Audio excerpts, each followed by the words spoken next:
For me, art is there to show you that whatever you see or you get through your senses is not everything that is out there. My artist name is 1010 or 1010. I'm an urban artist from Hamburg, Germany. That's where my base is, but I travel a lot. Last 6 months I think I've spent in Hamburg actually, but then I went to Madrid and then I've been to Berlin and I've been to LA and now I'm in Fort Wayne. So I got invited by Art This Way, and they are lucky that they are working together with Joe Zimmerman, which I kind of know around 2 or 3 corners, and that made it easy for me to say yes. So, I'd usually been to bigger cities in this country, like Miami and LA and maybe Detroit or Las Vegas and stuff like that. So it was actually, I was also quite curious how it looks in a smaller town, like in the middle of Indiana. And I felt really, really welcome and rarely had such a big crowd watching and visiting and appreciating what I'm doing. This was a very direct experience because we also have been working on the ground, so it was easy for people to reach me. That was surprising.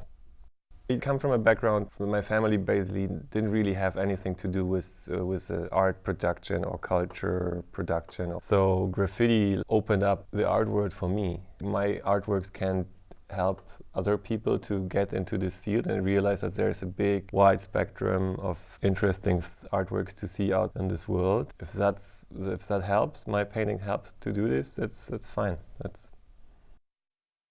I started as a graffiti writer, and I came from this hip-hop background, which, from 80s, 90s hip-hop, which back then basically wanted to transform the world. And I understood art as a tool to communicate with people and, try to help to open up their minds about certain issues. For me, art is there to show you that whatever you see or you get through your senses is not everything that is out there. It's just a tiny spectrum, and we can go way beyond that.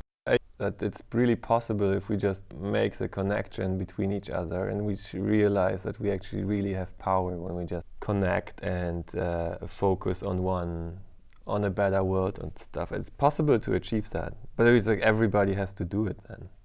You can make paintings and then you sell them and then they end up, which is nice as well, they end up in the living room, or maybe they just end up at a collector's cellar, or and they become like a theme that you've hoarded for a while and then you sell it, more expensive. It's the best case scenario.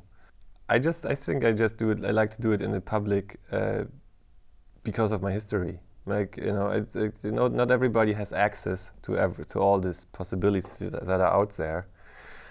And so if I can surprise somebody, or if my artworks can surprise somebody and maybe give them a moment of whatever kind of moment, or maybe it's a positive moment when they pass by on their way to school or to work.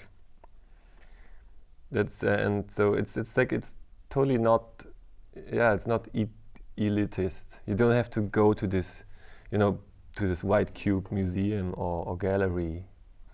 You just bump into it, and maybe it will just do something for you or with you. There is a chance that this happens. Doesn't have to, but there's still a chance. And you don't, you might bump into it by coincidence without even entering a space, a private space, or it's out there for everybody.